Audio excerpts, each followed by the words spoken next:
Welcome back to another episode of Sports Medicine on Tap. My name is Brandon Alline. I'm sitting at a nice full table at Neck of the Woods Brewing Company with good friends Dr. Frey and Frank Price. Gentlemen, how are we doing this evening? Spectacular. I love the weather outside. Getting nice and cool. Oh, yeah. It's nice. It's nice, right? Yeah. Fall's I love this rolling time of in. the year. Yeah.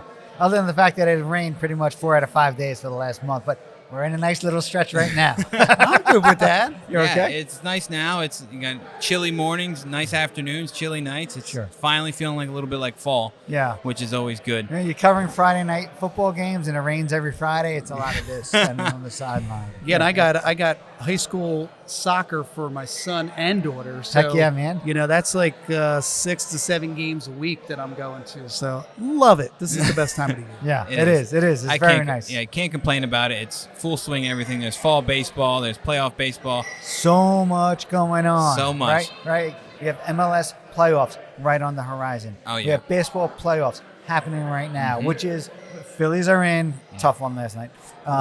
We have NFL full swing. Yep. Hockey starts, I think, tomorrow night, right? Wednesday Tomorrow night. night, Yeah. It's an actual season.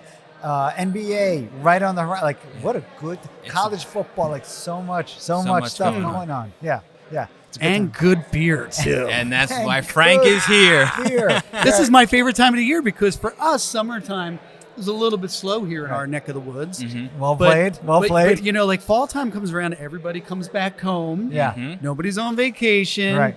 Kids are playing sports. Right. And that lets me be creative because I got to brew more beer. Heck yeah, So, Frank. And that's a great problem to have for the folks that enjoy the beer here like I do. absolutely. So Yeah. we love this time of the year. So, Frank, this is also, one of our almost premiere or one of our first video recording episodes. Oh, we've been Super talking about this for exciting. how long? And we've been long trying to put time. this together for a while. Finally. We Well finally put done, some pieces gentlemen. together. And now we can actually display the beer that Frank got us Whoa, all going. look at that. Look at that. And it's a bunch of laptops, recording devices, and most importantly, beer. Right. Extra special, man. Hey, it's the liquid that brings us all together. Right. Okay? Can't beat it. So I guess we can start with some beer first, right? Yeah, I think tonight's show is going to go beer injury, more beer. Right. Well, this first one we got up is going to be represented over here. This is our Frankenstein. Frankenstein. Okay. It's Whoa. a German IPA. Played, man, on so many levels. Yeah, so we, have this Standard Carb Frank series where Of we're course. just incorporating different hops into the base Standard Carb Frank recipe. Right. I was behind the bar one night pouring some beers, and one of the customers said, "Hey, come here. I got a great name for one of your beers, Yeah. Frankenstein. Yeah.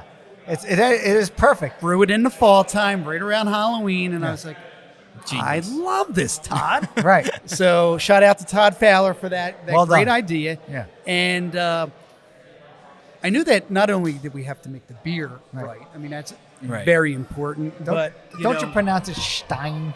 Stein. but when we look at this this artwork, Oh, Oh, yeah. man. That Okay. is exclusive.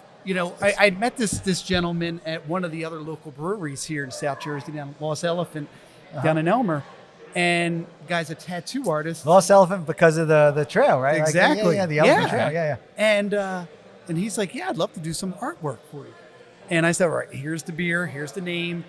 And he nailed it. I mean, you got the Stay in the Car Frank, Yeah. inside of a beer stein, Stein, yeah. which looks like Frankenstein. Yeah, You can't yeah, beat yeah. that. That's awesome. With the Frankenstein things on. I mean, those you prongs. nailed it. Yeah. The electricity, the Yeah. whole 9 yards. Yeah. Yeah, so it actually worked out that we were doing a contract brew Yeah. for Lost Elephant. They Right. asked us, "Hey, Okay. we need some Oh, is that help." right? Really? They needed help brewing their Oktoberfest. Right. So we took half of that beer, Yeah. made it Oktoberfest, Mhm. Right. did that with the traditional lager yeast that we use. Yeah. And then we took the other half, did it with an ale yeast, which are juicy IPAs, and then just added a ton of German hops in there. Right. And it really turned out well. I mean, it literally was like one of those experiments that made like Frankenstein, right. I had no idea how it was going to turn out. Yeah. I had nobody else who makes a German IPA. Right. I don't even know if that It exists. seems a little bit of a conflict, right? Like Exactly. Yeah, you seem Germans looking are more lager- purists. Right. Right. They have You know. they have the laws, the German beer laws, right? Like 100%. Right. Yes. Can you tell us what those laws are? Oh my gosh, I can't even pronounce that name, but Yeah. it has to do with the fact that the ingredients. Purity laws. Yes, they have to be from the area. Yeah. There's 4 different criteria. 4 ingredients. Yeah. It's like water and yeast and hops and barley. And barley. Yeah, and that's There you it. Like nothing else. That's it. Nothing else. All has to be from the area. Right. So we didn't do purity for this. Why not in Germany? Yeah. Yeah, exactly. yeah. And the other thing, when you think German beer, I think the place everybody goes is right Oktoberfest. That's the first thing you think, right? Half-Bar House, Oktoberfest, and whatnot. And you think Oktoberfest, and you think Halloween, Oktoberfest, and Frankenstein. It's just comes perfectly, Oh, right? it's absolutely beautiful. It really does. And it turned out good. I had a good buddy of mine today that I was sitting up at the bar with, and he's like tasting it and said, "What would you do differently for next year?" Right. So, of course, me being the guy who just overanalyzes things, I'm saying, well, this. And he's like, Frank, don't change a thing. Don't do anything different. Just brew it again. Just like this. So that's Rinse what we're and going to repeat. taste right now. Absolutely. So, and as we're pouring it, my question for you is, how easy is that to do?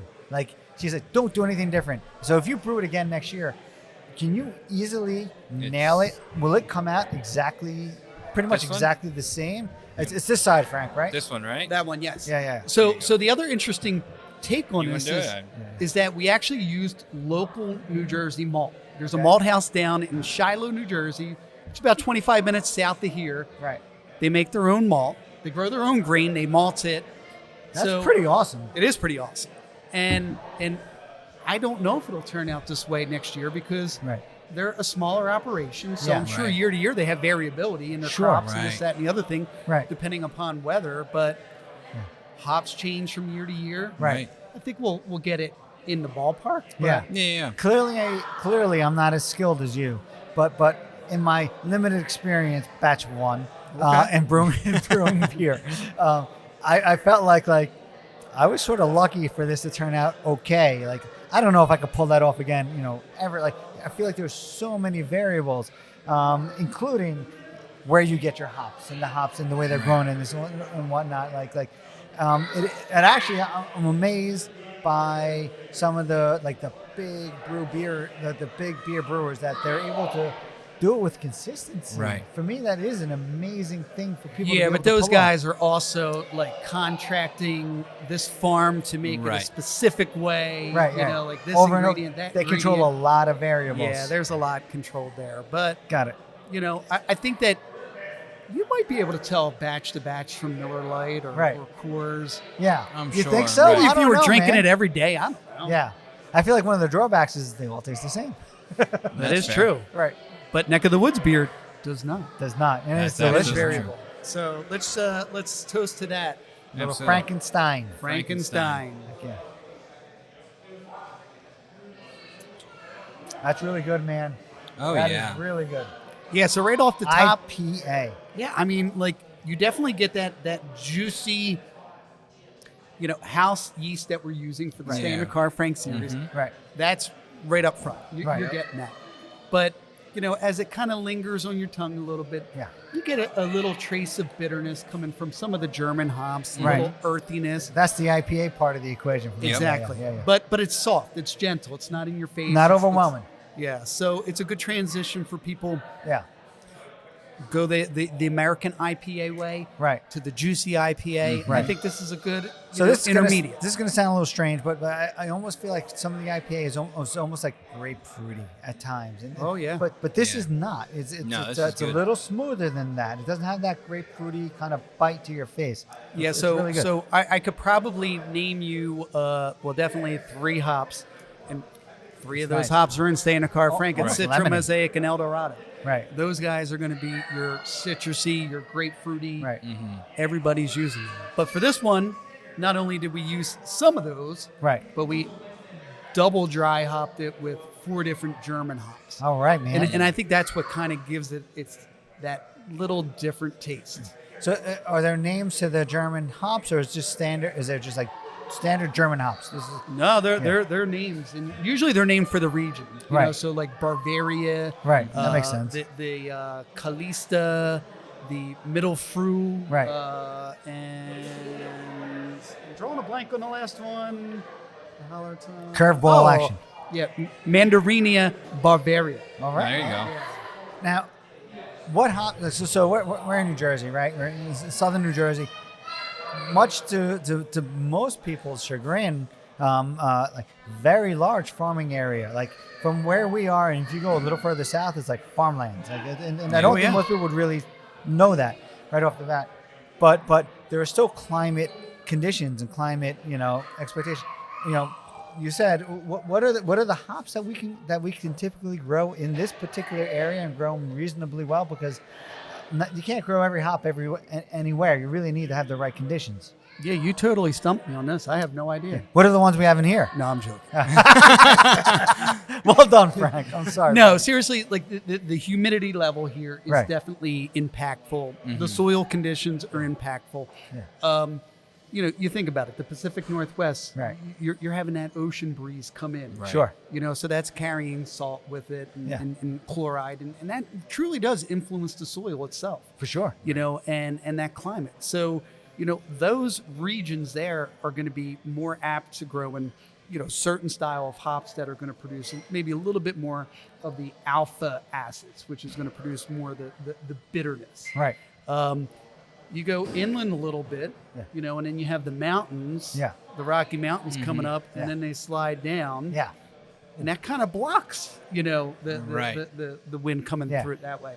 So it gets a little bit arid and more drier. Right. Yeah, exactly. So clouds then- can't get over the mountains. Yeah. Right. So depending upon that area, you're going to grow more of the citrusy style of hops there. Like Cascade or like what? I don't even know what. So would be- Simcoe, Cascade, Centennial, Yeah. those guys, those old school traditional hops. Right. Yeah. Which we are going to visit in the next beer, I Oh, think. preview. But I don't want to go there yet. No, Right, let's right, not go right, too far. Yes, but East Coast style, like where we're at. Yeah. I mean, you can grow hops here, but on a larger scale, hops have a very they're if they get too wet and it's too humid, they'll mold out Right. Exactly. and destroy the crop. Right. So Very like, specific. we all know here the weather is never Never day to day standard. Right. the same. Right. So this variability that we have here is very impactful, and that's what makes it very difficult to grow a variety of different hops here. What are some of the better hops that we can grow here, or what are some of the hops that grow reasonably well in this region? That I really don't know. Oh, really? Because we do not source hops from this region. What was it? What do we have in this guy? What were the hops that we had for this brew? So these are all German hops. They're all German hops. All German hops. I thought we got a few locally. No. My No, bad. I mean we have a few. The Citra, which pretty much you can grow anywhere. anywhere. Right. Okay, So yeah, Citrus is one of your standards. Mosaic is another one that's. So pretty this is what I was getting at. and then the Frank. El Dorado. Right. Yes. And I think Mosaic is really. I feel like, and the little that I know, right? Like, but Mosaic is like the standard for this area. Like that's a very good hop. Mosaic is in a lot of different beers that we drink. And Citra, and I think that's a big part of what I'm tasting here in this particular beer, because it doesn't have that grapefruity, but almost a little bit of that lemony, almost. I don't know, for me anyway. Hey, look, we had done another variation of Standard Carb, Frank. It's called Aroma. Yeah. And because there was a Midwest, I think they're out in the Midwest, hop farm. Yeah. They were looking to get their hop out there, which is called Aroma. So they were looking for I breweries remember to you kind talked of, about this. test drive Yeah. it. So we used it, and they said, expect notes of Yeah. citrus. Right. Okay, we like citrus. Yeah. Grapefruity, like that. Yeah. They also mentioned like pina colada. Right. And I'm like, oh, I'm not getting this. Right. But lo and behold, like 3 weeks later, Yeah. as I drink this beer, Yeah. I'm getting a Oh, pina really? colada. Yeah. How about that, So man? so some of these hops, Yeah. look, we drink fresh beer way too fresh. Like, Yeah. like the beer goes from tank to glass now, sometimes in like 8 days. Yeah. Wow. Whereas, before it was months. Yeah. Yeah. So- we're lucky enough that we get it, Yeah, we in get a this couple whole hours. whole Yeah. array here. Yeah, these guys we got here, well, that guy there, he's a couple years old. I now. cannot wait for that. That's So- a closer, that's for sure. That's a closer. Absolutely. So we could probably move on to the injury, and Yeah. we'll come back to that Yeah, next let's one. get through this injury real quick. No. Yeah. So we'll talk quickly. There was a lot of crazy news in the world of fantasy football, NFL injuries this morning. some of the bigger names. We're going to kind of touch on a similar injury we talked about, the AC joint sprain. We'll start with Anthony Richardson, the quarterback from the Indianapolis Colts, went down with what was reported as a grade 3 AC joint sprain. And we just talked about the AC joint sprain in the quarterback, Derek Carr. And we will proved take us wrong. And proved us wrong, right? We'll take that one on the chin. We kind of made some estimations and guesses on what we thought was going to happen with that, and it did not.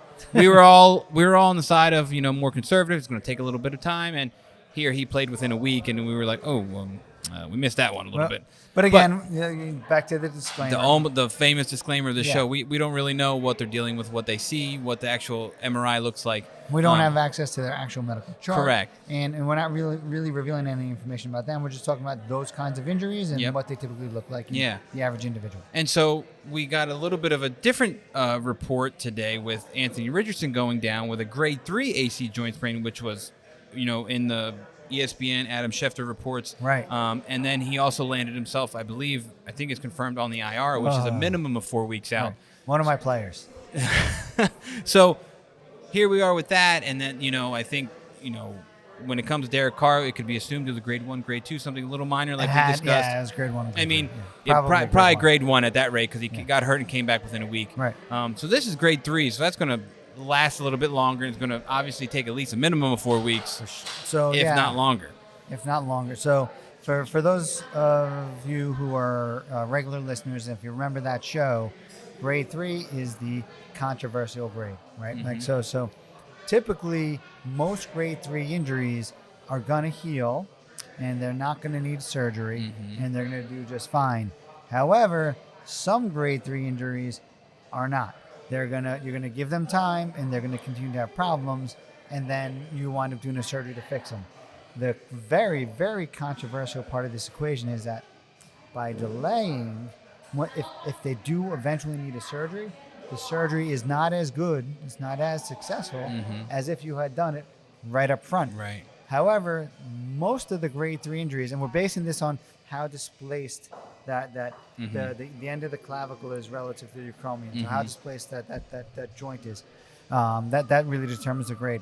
If you fix it right up front, they tend to do better. If you wait, and then wind up needing to fix it, they don't tend to do quite as well. Right. However, most of them or inflammation and all that kind of stuff. So it's a healing scenario, right? So someone has this injury and they're kind of in this like charged up, revved up healing state after an injury. Like they had an injury, they're trying to heal the injury. 6 weeks, maybe up to about 3 months or so, and then the healing just kind of slows down. And if that joint is still not stable at that point, and you go back and then do a surgery, it's not like in this charged healing state. Right. So it's hard to get that good result. So you go from a scenario where you could have done a repair to the ligaments, or the ligaments are really, really like trying to scar down and heal to everything, to where it just kind of stalls. And you put in so then you're forced to put in graft, you're forced to put in collagen to add to the healing aspect of it. But even still, it's not in that same sort of like you just had an injury, it's got to heal it. It's kind of in this stalled state of healing. So the results aren't quite as good. So it's a very controversial thing. You don't want to do the surgery because most of the time they won't need a surgery. Right. But if you don't do the surgery and then they get to the point where they're supposed to be better and they're still not better, and then they need the surgery, now the results aren't as good. And it's too late to go back. You're already past it. And I think the problem here is that, the Indianapolis Colts picked Anthony Richardson early in the first round. He looks pretty good. And he looks good, but, the guy's been injured almost 3 times in 5 weeks. Well, that was the big worry, running quarterback. Right. Huge guy. Yeah. And, a couple concussions already, and then now the throwing shoulder. So that's where, the scenario of, oh, man. I assume they're going to try to do a conservative to not put him under. I'm so curious to wait and see how it shakes out. Right. In all honesty. The truth is, we may never know.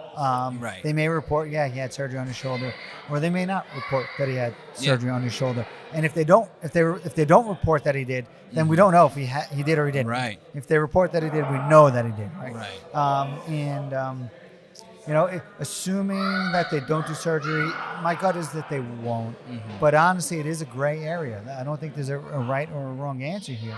Assuming that they don't do the surgery, it's probably more than 4 weeks, man. Yeah. He's probably looking at 6 weeks, 8 weeks, maybe even more than than that. You kind of want to be conservative with your potential future franchise quarterback that what you're hoping looking at, for. right? It's what you're hoping for. Right. Now, do these guys like their medical staff who's treating them, do they have a little bit of different voodoo magic than you have?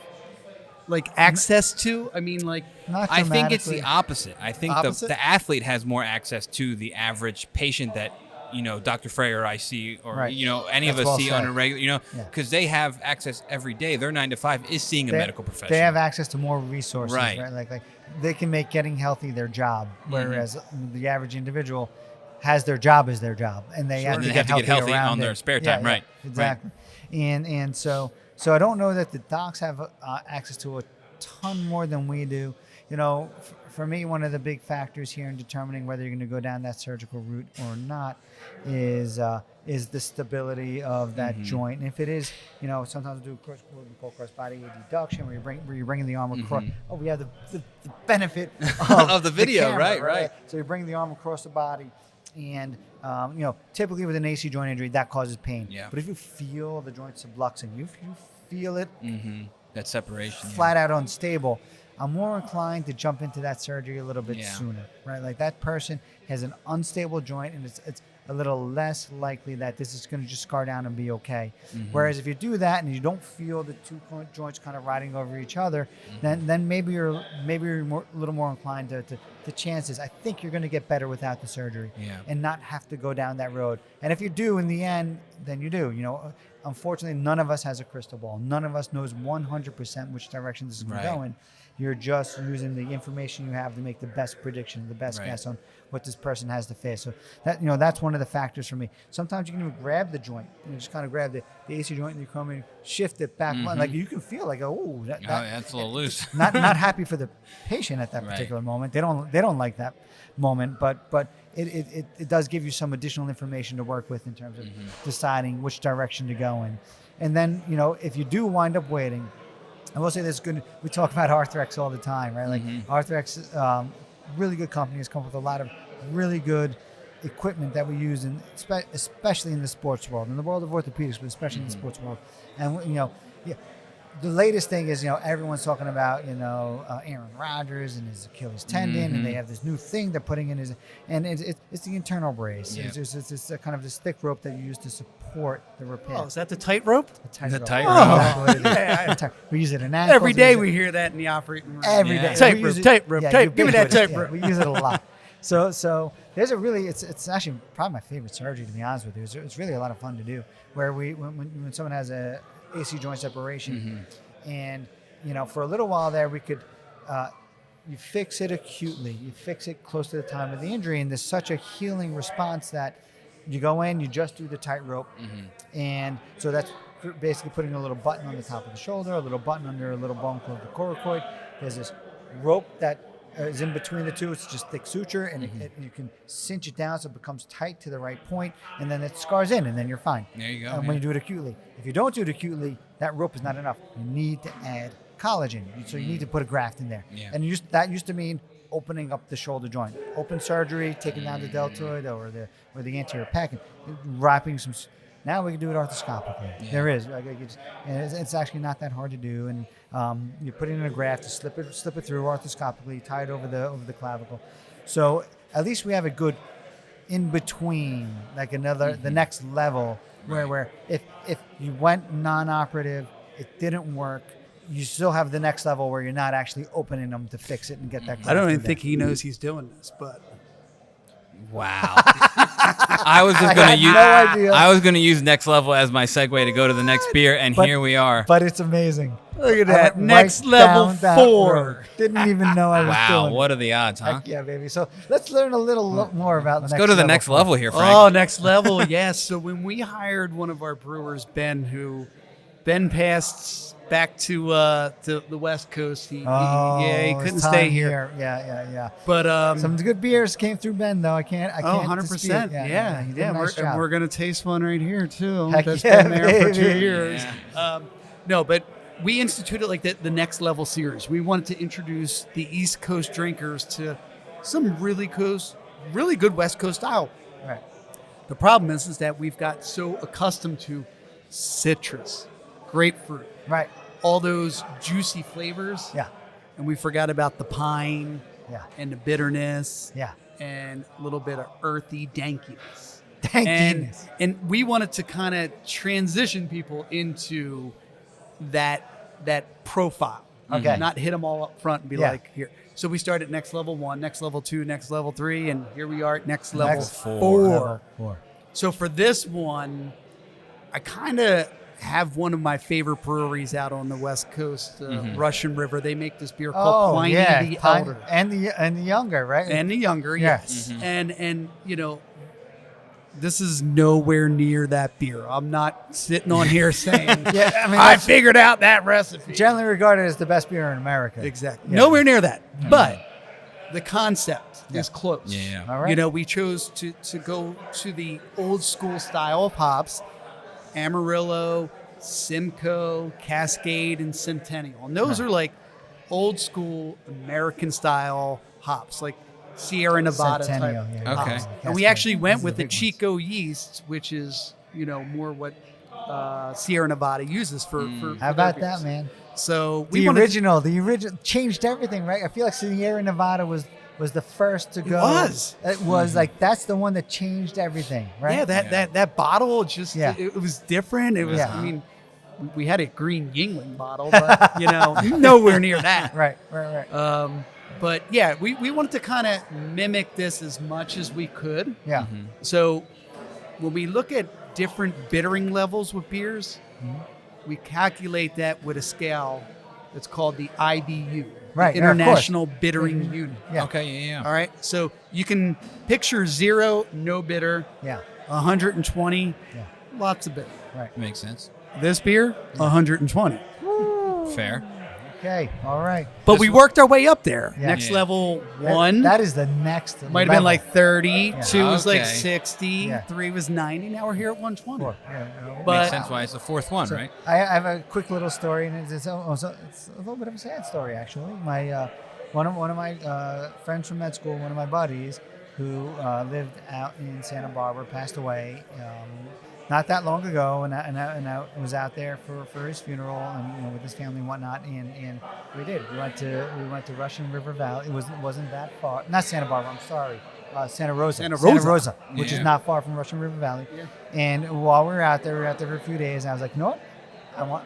I really want to check out this brewery.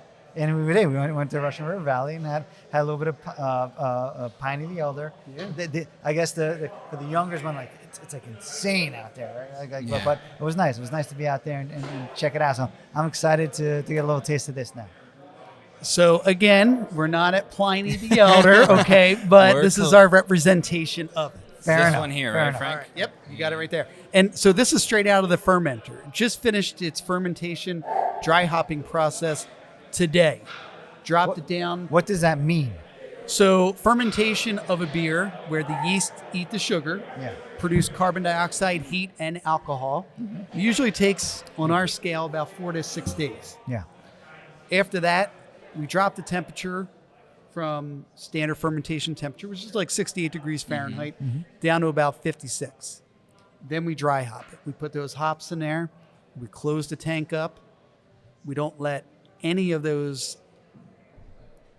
hop oils or aromatics escape until they are in your can or in your glass. Right, right. So that process takes like another 5 days. So this is about 10 days old right now. Right. We drop the temperature down to 32 degrees, and we're going to be transferring this on Saturday over to the bright tank where we'll start to carbonate it. So this is not carbonated. So this is not carbonated yet. Okay. Yeah. All right. But this is as fresh as you'll get. This is my style, man. I like Our this nice, favorite. smooth, flat guys. Yeah. Wow. Oh yeah. So this is 120 on the IBU. Now it starts to creep in there. It does. Like right now ish. It's about about a third of the way through. You're like, Oh, there it is. Yeah. But it's not going to punch in the face. No. It's Right. not going to be off-putting. Yeah. But it's there. You know you're drinking a West Coast style Yeah. beer. We got a Yeah. grapefruit. We got it. Yeah, it's good, man. Yeah. It's really freaking good. So once the carbonation, comes in here and creates a little bit more effervescent, get your taste buds dancing a little bit. Yeah. It'll all kind of melt together. That's awesome. Yeah. Yeah, that's very, good. very Cheers, good. boys. Cheers, man. Absolutely. Cheers. Yes. Cheers. Oh yeah. Baby. That's good. That lead-in was unbelievable. It really was. That was not orchestrated at all. No, and I was gonna use that same quote of the next level to go to the next beer, and here he turns his screen around. Right Well, the funny thing was when we hired Ben, I kept on using the word next level. Yeah. Ben is going to take things to the next level. Right. Yeah. Our beer is going to be next level. Right. And then we were sitting down right where we're sitting right now. Right. Right here. Yeah. Because Ben and I used to meet in the corner right here. Yeah. And I remember talking to him. I'm like, I want to do a West Coast beer. Right. What are we going to call it? Let's do it next level, since you are the guy who's taking us to the next level. Right. So for what it's worth, and this is not to knock Ben whatsoever, because Ben did a nice job, created some great beers. But in my opinion, the only difference between Ben being here and not being here is that we have you on the show less frequently when Ben is not here. I know. Because your time is tied up Yeah. brewing. But the quality of the beer, spectacular. yeah, because most people don't know, I function on a regular day basis. Yeah. 4 o'clock in the morning, I wake up Right. in the operating room by 6:30. Your first job. Doing anesthesia. Right. Till about, wait, we got to rewind first because I have 4 dogs. I have to make sure that they get fed. 3 kids, make sure they're up, ready for school. Uh-huh. You know, and then I'm at the operating room, come here, the brewery, every weekend brewing. Yeah. It's 9 to, I don't know, Living 9 the o'clock dream. at night. Yeah. I'm living the dream. For Can't sure. complain about that. But the right? truth is, you got to brew, man. You're brewing beer. It's spectacular. Yeah, and I enjoy it, and as much time as I can get on this show, yeah. I love it. I You know. guys are the it's best. fun, man. It's just It's always a just good We're going fun to take time. this to the next level. Next level. So we did finish our second beer, so we'll go into our second group of injuries. What's our second group? We're going to combine 2 together, Uh-huh. another 2 big names. And it's interesting that today was just like the IR day. Everyone's getting placed on the IR. Right. James Conner, the running back from the Arizona Cardinals. And Spectacular play that's made of glass. Yeah. Unfortunately, right? I know. And Devon Achane or Achane, however, I think he told reporters to say What it's Achane the now. Heck, man. And holy cow. You want to talk about a guy who burst on the scene. exploded onto the scene, and then unfortunately it kind of came out of nowhere, in my opinion. Like I watched some of the game. I didn't know he was hurt. No one knew he was really hurt. He still did really well in fantasy football regards. Right. And here he's now going on the IR with a knee injury. And they both, again, classic disclaimer, we don't really know what's going on. They just said they have knee injuries. Do we have any idea? Has there been any report? Not really, which is tough. Hard, So I think we can only really speculate with these 2. That's why I put them in the middle. So if we go too fast and go to the next beer, it's not a big issue. But both, minimum of 4 weeks. So my brain goes... Because they're on the IR. Right. Like minimum of 4 weeks. Yeah, right. minimum 4 weeks with being the IR designation. You're thinking, I don't know, MCL, meniscus potentially. That's exactly where my mind goes. One or the other, or both. Right, and so, maybe we'll hit 50-50. One's got one, one's got the other. Who knows? But we really won't know until, I would assume maybe some more information comes out in the next My couple gut weeks. is more meniscus, depending on if it was MCL, depending on the level of the grade. 4 weeks could be a lot. Like, you can be back in far fewer than 4 weeks with an MCL. Right. And so my gut would be this probably meniscus issues for each one of them. Yeah. And maybe they're getting surgery immediately, and maybe they're bouncing back shortly thereafter. Yeah. But it could be a million different things. I wish I had a little more information to work with. Yeah, and I think that's, the unfortunate part about it. But at the same time, it's great to kind of just touch on these little bit of things, like we always speculate on a lot of different things. Of course. And we can kind of hit these 2. And, it's tough. I think they're in a little bit of different position, whereas Achane is coming off as a rookie. Right. He's got a lot of huge potential. It's amazing. He's on a team of the fastest team in the NFL. You look at their 40 times, and somehow he's the fastest person of all of them. And he's got Tyreek shocking. Hill and everybody else on their team, which is just, it's crazy to watch. And Miami's offense is just blowing I thought it up. Tyreek Hill was the fastest. He's No, not? he's not. He is. Achane is. Isn't that Based off unbelievable? timing, yeah. What was the catchphrase for the St. Louis Rams teams? The fastest show on turf or something like that. Yeah, exactly. Or the greatest show on turf. Yeah, I think there was, it is. Yep. And like this Miami team is just like, it's not even close. Yeah, and apparently there was a recent interview with Tyreek Hill, who everyone knows his nickname is Cheetah, right? Like, and he's talking about a guy on their practice squad who's faster than everybody else. Right. He's talking about this guy, this wide receiver, special team guy. He said he's faster than everybody else who's starting playing on Sundays. I hope that guy can catch a ball, man. Because like, holy cow. Jeez Louise. Hey, little bit of history or knowledge here. Yeah. Cheetah, fastest. Yeah. All right. But the antelope, which we saw out in Yellowstone, Yeah. is second fastest. But if you matched for how fast in distance, Yeah. Cheetah's not the fastest. Oh, yeah. Cheetah Right. runs out of gas quickly. Yeah. Sure does. Yeah. That's how the antelope stays alive. Yeah, Yeah. antelope stays alive. A little bit of endurance goes a long way, right? Exactly. Right. So once you got a little lead, Yeah. maintain it. just can't be the fastest antelope. That's all. That's Can't right. be the Slowest slowest one. slowest Yeah. one. So we'll see kind of where that goes, right? Like, I Yeah. mean, again, this is a very speculative discussion about their knee injuries. We really don't know. Lot of Is there a Question difference marks. between if it's medial or lateral meniscus, like healing wise? So there is a little bit of difference, and then there's actually a major difference in terms of how you approach it. Right? Right. You do a meniscectomy versus a repair, and then that's a sort of a game changer. So yeah, but not dramatic either way in how you do it in terms of medial versus lateral. It actually it tends to portend a little bit of a worse injury oftentimes if it's lateral, so it's a bigger piece. And then these are young, healthy guys. Your tendency oftentimes is try to fix it, although, on the flip side of that, these are young athletes who have a small window to do well. A lot of them are going to sacrifice, hey man, just cut it out and get me back. Yep. Because then I can get back to sport, and like my window for making my career, making my life generational money is small. I don't mind if I have to deal with this later on. Just get me back as quickly as you can. So, but they tend to be worse injuries on the lateral side. Yeah, I never thought about it in that regard. Right. Right, because like you said, the time window is different, and Yeah. it's especially with the two people we're talking about, right? Achane's a rookie, Right. James Conner's on the latter half of his career, Right. So it's like both of them probably need to get back as soon as possible, Yeah. in a sense of at least salvaging a career and Sure. making a stamp for your name. I'm a huge fan of James Conner. Right? Like, Yeah. he was a Pitt player, Yeah. then he went to Pittsburgh. He was drafted. He's a cancer survivor. Yeah. Like it's pretty awesome. Great history. story. Yeah, great Yeah. story. But it's always been a little bit so good when he's on the field, but just gets hurt a little more Yeah. often than you would like. That's all. Yeah, but I love that guy. Yeah, he's a great guy, and I Yeah. think again we'll just kind of wait for the details to come out and see We'll what see. happens. We'll see where it goes. If you were out on the field weekly, how often would you be getting hurt? Before every game. Living Give the on the old island. man a chance there. right. Come That's right. on. Yeah, exactly. All right. So where are we going next? Well, What are we you talking mentioned something about a player being like glass. Right. Like the James Conner, his issue.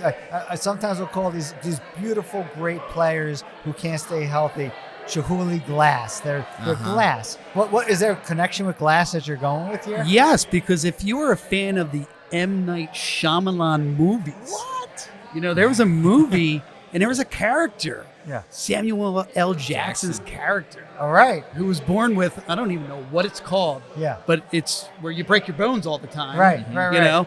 And that was his character. So we actually just made this Genesis. beer. All right. This is called Night. Night. And this is brewed Night. for M. Night Shyamalan. And there's your little glass guy up there, and you Yeah, can see yeah. the glass. Hang on, man. There's a lot to explore here. That's Yes. a great First, label. First, we're in South Jersey, just out of Philly. Is there a connection Yes. with M Night to this region? So my partner, Dave, likes to be a little philanthropist and was Good dude. very good dude, very good family, and he just kind of saw M. Night and what he was doing with his foundation, and their foundation is more about like investing money in leaders who are going to make societal changes, Right. whether it's here in inner city or if it's in a small village in Africa. Like they're investing money in these people who have that passion to make change, Right. which I think is awesome because those are the people that need a little bit of financial assistance. Yes. And so, Dave was kind of like at M's house one night and said, hey, we own a brewery. We could make you a beer, maybe put a little bit of information on that can and promote your foundation a little more. Heck yeah. He said, yeah, I like that idea. That's amazing. Now, I thought it was all BS. I didn't think this was ever going to come to fruition. Right. Yeah. He was giving you a nice little smoke screen. Yeah, no smoke screen at all. My boy Dave came through. How about that? So, we met with his foundation executive director. She came here, had some of the beers, had a great time, loved who we are and what we're doing. Right. As far as involving the community and doing collaborations here and there with local people. Right. So, we came up with the name, which was definitely going to be called Night. Yeah. Right. The hardest part was to figure out what the heck beer How do you capture that? What do you do? Right. Yeah, I mean, so when you say night, I mean, you think dark. That's the first thing I thought. I'm like, all right, let's do a dark IPA. Right. But how many people like dark IPAs? I don't know. I didn't even know that existed. Yeah, it does, Okay. but it's kind of passed along. Not common, yeah. Yeah, so I figured we had to go the fruited sour route since we're neck of the woods, what we're known for here. Yeah. Hazy IPAs and our sours. Right. I mean, I think that's all you drink is our sour. One Well, to you the know, next. to the next. yeah. Well, I definitely try all your sours for sure, but believe it or not, I originally came in here drinking all the hazy stuff to start. Oh, And that's like the first few shows, it was always a hazy. Then I don't know I forget which sour it was. And I was like, oh, that's a game changer. And then I started getting deeper and deeper into the weeds. And next thing you know, I'm drinking a sour every show. Yeah. It's so good. So Fun. My brother-in-law, I think, said this best one time. I'm getting a little bit out there, a little bit nebulous here. We had gone, and my brother-in-law growing up in Pittsburgh, where my wife grew up, and there's a distillery out there, Weigel. It looks like Wiggle, but I think it's called Weigel. And we'd gone and we went and had a couple scotches, bourbon, and we were like, it's good. And the way that he caged it was like no apologies for like the local place, like not making any exceptions for the local place. Like it's actually pretty good, and that, like that's it. Like this place, like it is. I don't care any place in the country, any place in the world. You put it up, like the beer is good. It's the best beer around. Like it's so good. But anyway, all right, let's go on. You talking about my beer? Your beer, man. Your beer. That's what I'm getting at. Oh, It's thank done you. so well. Yeah, I know it's a passion, and to nail this, Right. I'm telling you, man, I was up late nights Right. trying to figure this out. Now, the good part is that I work with a lot of Indian doctors. Right. Okay, and I've been to a lot of Indian restaurants. Right. And every restaurant I go to, on the menu they have a mango lassi. Interesting. Right. It's their interpretation of our fruit smoothie.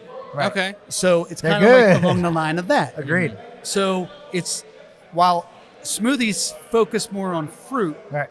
lassies are more yogurt. Interesting. Yeah. Okay. Yeah. Now, for me to put yogurt in a beer Right. in the proportions that I would need to use, I don't know if that would work. I don't know if the FDA would be Stretch. happy with me there. Right. So, A couple sick people. yes, I don't want to get any botulism or anything like that. Right. So, I had to figure out, all right, what's the other route to go? Now, M. Knight's wife Yes. is a vegan. All right. So then I had to think, all right, how am I going to incorporate it into this? Like, I got to Right. make a beer that's vegan friendly, maybe dairy friendly, Yeah. nut friendly, Right. gluten friendly. Yeah. So all these things, and this beer is all that. I love that. All of it. You hear someone like I don't think the average individual would ever think that like this much consideration would go into the fabrication and the See you later, creation Cam. of the beer. You know what I mean? Like oh yeah. There's a lot that goes into each individual. It one. really is, and Yeah. and that's what I love to do. Honestly, I love diving deep. Right. And Whether it's beer, uh-huh. whether it's an injury, right, and how you fix it, right, or what goes into it, Sure. like, or a problem when we got to solve it. yeah, That's what excites me. sure. And I think it's interesting when we do get Frank on, you hear the backstory behind I know, it. And it's it's the like best part. it's like poetic. It's honestly, makes it better. I always describe it to people. It's like poetic. Like you hear like this backstory behind this, and it's like you just see it on the menu. It's one thing. You just go, all right, I'll try that, but Yeah. you don't. Oh, and yeah. You don't get it from the whole story. Then we get to sit down for a couple minutes and we hear all this stuff. It's like, oh, it makes so much sense how Heck all this yeah. stuff happens, right? I think I actually wrote it down on here. Yeah. Where I was looking we're at. gonna do new glasses for the next one. Oh yeah, that would be great. And the mango lassi itself, roots back to 1000 BC. Wow. Right. Okay, that it's known for its healing properties on the stomach and the mind. And the mind. Well, this is going to help our minds, that's for sure. So this one, mango puree. Mango. Where? From Colombia. Wow. All right, man. Okay. Hey, I like that. All right. The Colombian. We got some mango in there. We have some Oatly, so oat milk, Right. not regular milk. Not regular milk. Right. Oat So milk. this is lactose-free, dairy-free, Yeah. vanilla soft serve custard, Wow. Oh wow. mango Seriously. soft serve custard, Holy crap.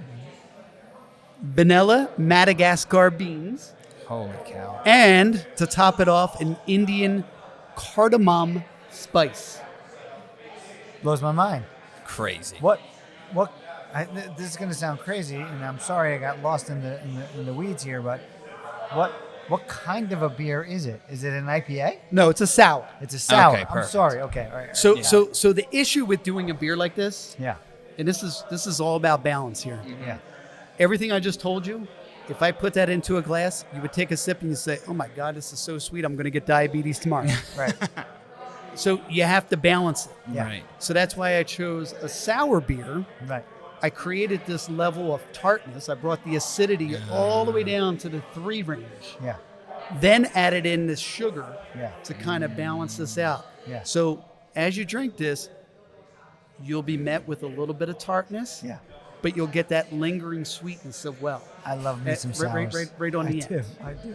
This So- gets a Cheers, better every guys. time. So again, this Cheers. guy isn't carbonated. This just made it to the tank today and is carbonating as we speak. It smells so good. Wow. Yep. Yummy. Holy cow, man. That's good. That's really good, man. It's really special. Yeah. And it's very, very different than other beers that I've tasted. It's really, really good, man. Thank you. Yeah, that's a good. And I love mango too. It just made So it so do much I. better. I I know. love mangoes. And it's me, like we drink sours all summer. All the time. And Oh, I yeah. love that like kind of vinegary sour. I love it. It's really good, man. So every year, M. Night, in order to boost his foundation, Yeah. he has his M. Night Shama Halloween party. I Okay. sorry, I messed That's that got to one be spectacular. up. Very spectacular. The problem is that I'm an old goddamn man now, Yeah, I know. and I can't hang that long. I late at know. night. But my partner Dave, he goes to that in Philadelphia, Yeah. and he's That's going to awesome. be bringing this beer there. All right. So all the Hollywood celebs Yeah. will be able to get their taste That's of crazy. the night beer from Neck of the Woods. That's spectacular. Yes. It is. You can taste the mango. Uh huh. It's smooth. You have a little bit of that sour bite. It does like almost like you're saying, hitting that like you didn't put yogurt in it, but like it does have that smoothness. Yeah, that's Like smoothness. creamy. Yeah, Like a Right, creamy. Like, creamy. yeah. That's yeah, it. yeah, Yeah. and that is that custard Yeah. that we put Exactly. in there. Exactly. Right. So Yeah. good, man. Really good. And it's like Well done. It's so good now, right? I can't wait to have it finished. Carbonated. Oh man. I'm kind of an anti-carbonation person. I'm a little bit of weird, I guess, in that respect. But this one I think is going to crush it with the carbonation. And again, this artwork, which we'll show you later, Yeah. again, made by my buddy from Elmer, Doug Sparks, phenomenal artist. I put that into his hands. I said, "Look, this is my idea." He Yeah. came back with this and blew me away. Crushed it. Yes. Crushed it. Crushed it. Absolutely. Well done. All right, next injury. What do we Let's got? do it. This was a big rough one. Oh, that's a big one. It might hurt a little bit. Right. One of the bigger names in fantasy football, NFL. First draft across the board. First overall pick of most fantasy football drafts this year. Justin Jefferson landed himself on the IR as well with a hamstring injury. Right. So that's a minimum of 4 weeks. Because it's IR. It's on the IR tag. And hamstrings are tough, man. It's not the same. Oddly enough, right? It's ironic in that Cooper Kupp, one of the other bigger names of fantasy football in recent years, just came back from the IR with a hamstring injury. Right. Did really well, broke over, I think, 100 yards against the Eagles, whatever the case was. But now the next kind of like who he passed the torch off to in the world of splash in the fantasy football, now Justin Jefferson's down. Right. Hamstring injury. So I think kind of your consensus first pick, across the board. Yep. I was fortunate enough to have first pick in one of my 2 leagues this year. And I'm debating in my own head Christian McCaffrey, Justin Jefferson. You know what? Jefferson's just way more durable. It sucks. Ironically, right? Ironically, yeah. So then, and he's a spectacular athlete. Yeah.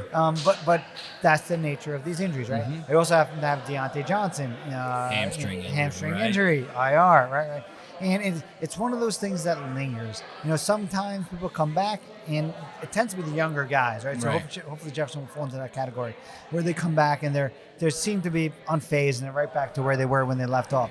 Right. But it does sometimes tend to be one of those things where, like, that's their bad year. They don't ever quite get back to that same level, and it takes them a year or two to really fully be 100% and be able to get back.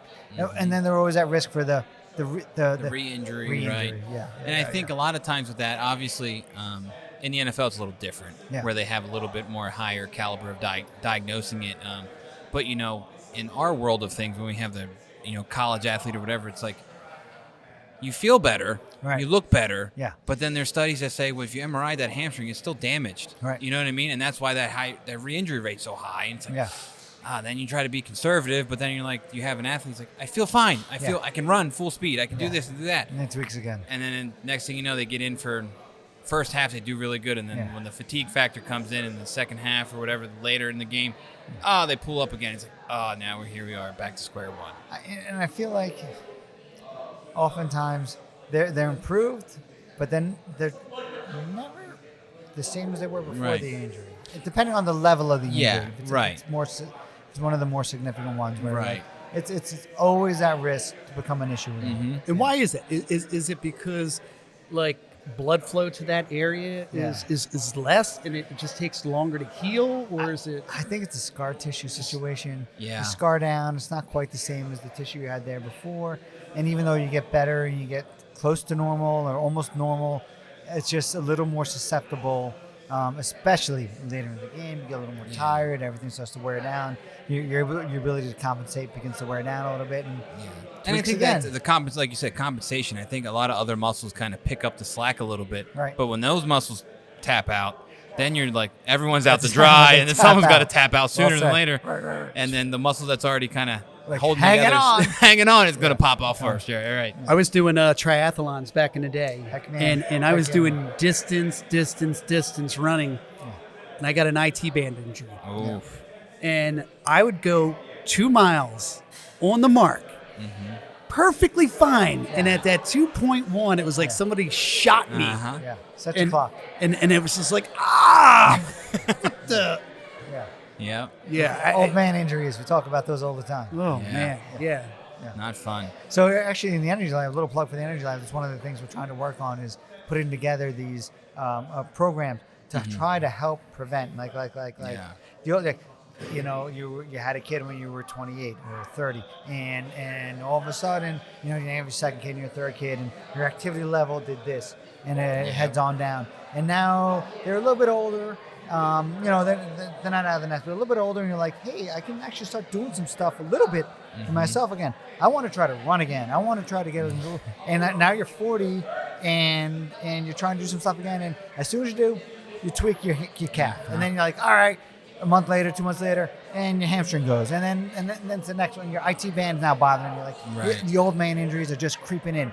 left and right and over and over. So that's one of the things we're working on. Well, it's funny you say that because programs to help you get back and avoid that injury. Because there's a new guy running it now, right? Right. Yeah, we have our new guy. And my son, my oldest son, is a second year of college. He's in the exercise science program. Mm-hmm.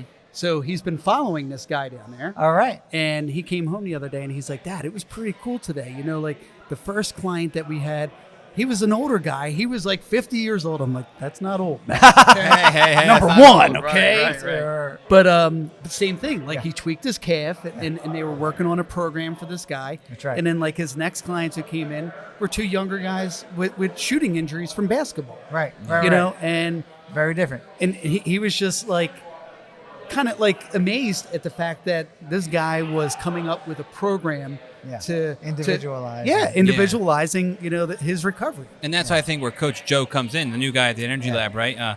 He comes in, and that's part of the whole idea behind the Energy Lab is to get that, to bridge that connection. You know, that's exactly it. The bridge. The bridge, right? And it's like, it's important because it happens so often. It's not a trend for no reason. And I think you kind of detailed it perfectly of how it happens, right? You go through your 30s, you have kids, you stop doing some stuff, then you try to pick up when life happens. The next thing you know, that little dip is the whole dip in your muscle energy. And then you stop doing stuff because of the kids. Yeah, I know. You'll find that out real soon. I'm finding out for sure. Absolutely. So some exciting stuff on the horizon there at the Energy Lab, and hopefully making it a little more accessible and widespread. But that a little more of that on the horizon. Hey, if you guys have an idea for us at Neck of the Woods, we tossed around this. We'll get there. We'll get our beer out there. How can we get a beer that is like Energy Lab-ish? We'll get it. The caffeine beers. Who knows? Yeah. We'll see. If you got ideas, send it our way. We got to go for it. Yeah. Excellent. So Frank, I've been staring at this glass. This thing is way too close to Dr. Frank. All right, I'm going to take you back to, January 2022. Okay. All right, so we survived COVID right in the beginning. Right. You know, and everybody went about their way, and we kind of started living life again. And, and then it kind of hit us again with like that Delta Omicron variant. Yeah. I mean, it hit some of us harder than it hit others. Yeah, and it hit me specifically really hard. Right. And unfortunately, I was hospitalized. I was intubated for 8 days up at Cooper Hospital. They saved my life up there. Thank goodness. Went through a lot of dark stuff. Great system, and thank God we have the resources that we did, right? And I had angels looking after me, honestly. A lot of the physicians I work with daily were there behind me, making sure that I was getting the best care. Right. And I came out of it. Look at me now. Right. All right. All back normal. Right.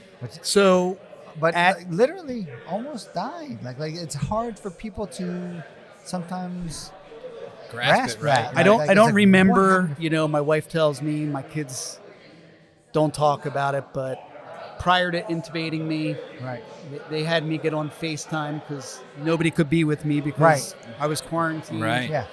And they more or less said, you got to say goodbye. It's because brutal. That's the direction it was going. Yeah. People were dying left and right. Right. And they expected me to die. And I said, hell no. Yeah. You know, I'm a fighter and fought through this thing. And, you know, it took me 6 months to get back to work, but everything came back. I'm stronger than ever. Right. But in the interim, Ben was watching over the shop here. Mm-hmm. He was the one who held the fort down, and I'm so thankful for that. Right. So he decided to grab all the staff one night and brew a beer for me. I love it. That's awesome. And not only just a beer, like this beer that we're going to sip. Mm-hmm. This is a 14% stout. Hey, now. Now, if you know anything about brewing, in order to get to 14%, that just doesn't happen in 5 hours. Okay? Like, literally, he took almost 12 hours to make this beer. Like a 4-hour boil process to thicken it up and get these proteins to break down to become a thicker, viscous, just the definition of what a barrel-aged beer should taste like. Right. He went out of his way because that's how much he had cared for me. And he knew that I got to get this right. Right. Right. Brought the staff in. Everybody helped out. They ended up putting it into a barrel, and we left it there almost a year and a half. Not brand new. Not brand new at all. We put it in Maker, marked bourbon barrels Love it. that were saturated with bourbon. Yeah, love it. And on a previous episode, I think after the episode, This is a highlight, man. It was great. we went to the back, Yeah, and I asked the boys here, "You guys want to do something special? it was very special. Let's pull this nail." Yeah. Oh yeah. So when we sample a barrel, we actually have to drill a hole into the barrel. Right. We take a stainless steel nail, sanitize it. Yeah. As the beer comes out, we collect that, we put the nail into that hole and hammer it back in. So yeah, it's the cork, man. You use the nail as the cork. Yeah. And I only had taken that out one other time. It was amazing. It was such a fun night. Yeah. And I did it with these gentlemen, Yeah. and it was, all right, she's ready. She's ready. Yeah. So good. And what better time to do it is just amazing. Right. It all makes sense. So Right. as we decided to, are we going to put this into a bottle? Are we going to put this into a can? Is it just going to be on draft? There's no way this can be on draft because it's 14%, and people coming in here may not be able to. They got to make get their way home. Right. So this is going into a 12-ounce can. Okay. So that it'll be shareable either for 2, 3, 4 people, but Yeah. small portions. Right. Yeah. The name of this is Meet Your Maker. Wow. Aged in bourbon barrel, Maker Mark. Right. But also because I met my maker. It's so many levels, man. And there is a specific night in memory that I battled with life and gave up for a split moment. I thought it was over. No, it was over. Yeah. There was no thinking. Like I knew, and I pulled myself off the monitor and I took the oxygen off of me and I was prepared to go. Right. And something happened. Yeah. There was a light in the room. There was consciousness that sparked and said, "The hell you're not going." And This is true. This is legitimate. This is like- 100% legit. Yeah, I know. This is. I don't like share not- this with many people. Right. Until now. What happened, but something special happened that night, and I knew that I had a family and kids that I had to make it back to, Right. and I fought that maker, and I said no way. Yeah. So fast forward to where we're at today, decide to put this into a can. It's got to be the right image Right. Right. to represent the battle that I freaking went through. Right. And I'm going to share with you guys this image here. Oh man. Wow.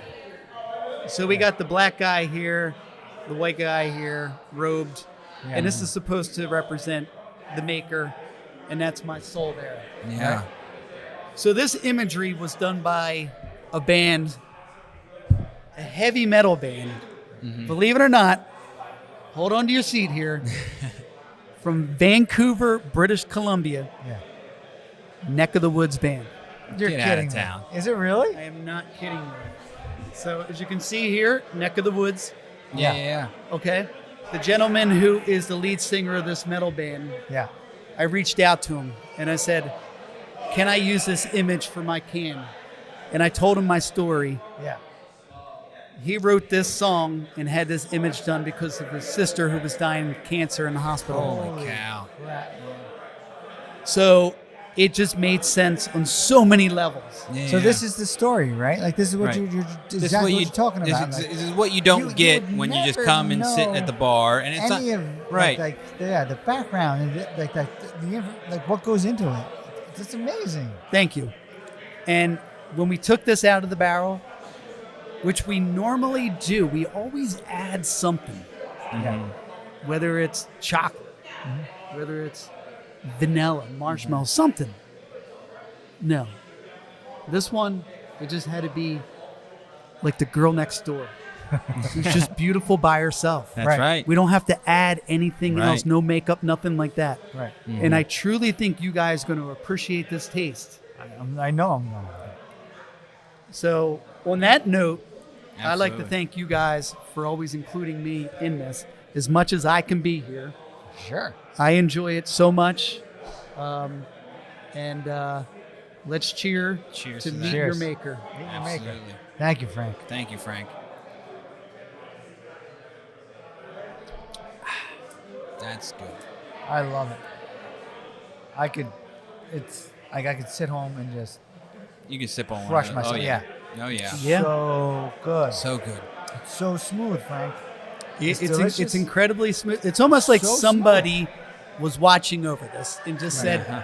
this isn't going to fail. This is just going Yeah. to be perfect the way it is. And this is my style beer, right? Like in the winter, I go with my sours and I love it. And then in the summers I go with my Right. sours, and in the winter I tend to go like the dark, like. Yep. And it is dark and it's caramel and it's smooth, like So and smooth. it's 12%, 14, 14%. but it is smooth. It's not sharp. It's not biting, and it's chocolatey and it's delicious. It's so good. I think it exemplifies guys everything nailed about it. this place, right? Yeah. You've got layers to Nailed it. it. It's deeper than just an average beer, which I think almost every beer on that menu has a little bit deeper than just your average beer.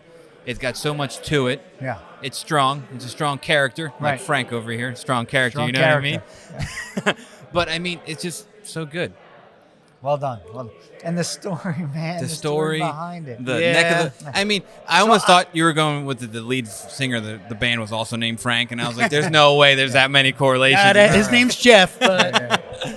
but still, like we know the story. Like, we knew you gotten really Right. sick in COVID. We knew you were Cooper. We knew you were Yeah. you almost died, right? Like, but then to take it then to the next level and all these similarities, the heavy metal band, the fact that he writes a song for his sister who's dying, like it's amazing. It's next level. And then the beer, like we were lucky enough to taste it when it was in the barrel, Yeah. and it to come out so perfect. Now, So good. Awesome. Thank you. And to be able to do it. on our first ever cheers to that. Cheers to that, YouTube man. video, look at Well that. done. Well Thank done. you. Thank you. Goodness. When are the cans actually available? So next Tuesday, Next Tuesday. on the That is 17th, so good. Yeah. October 17th. Yep. October 17th. Yeah. Yeah, we will be canning those up, and they'll be available for sale probably on the 19th. On the 19th. Perfect. Yeah. I'll be Perfect grabbing a for bunch. your, out back by the fire pit. Oh, you know, that's an Outback fire. exactly cold, right. Fire cold, pit beer. cold Uh-huh. night. You know, 1,000%. to warm you Warm up you up. Feeling from nice from and your good. dad injuries that you may have. Of course, right. So good. Yeah. Well, gentlemen, great night, great show. Awesome. Frank, thank you so much. Great stories, Thank great you. insight, glad so to be able many to get good you back layers. on, and we'll keep getting you on every time we can. I get it. Life gets in the way sometimes. Yeah. But we'll keep getting you on every time we can. I will say, absolutely great. And Appreciate it. Anything else before we go ahead and close out our tab here? We're going to go ahead and close out our tab like we always do and give a shout out to our sponsors, the Energy Lab, the region's premier sports performance center and destination, Neck of the Woods Brewing Company, brewing up the most tasteful beers out here and all the different things that we tried tonight. And lastly, Timber Productions helping us get all this content out to all our fans. Thank you, everybody. Have a great time and great evening. And most importantly, thank you, Frank, so much. Have a good one, Absolutely, folks. gentlemen. Thank you.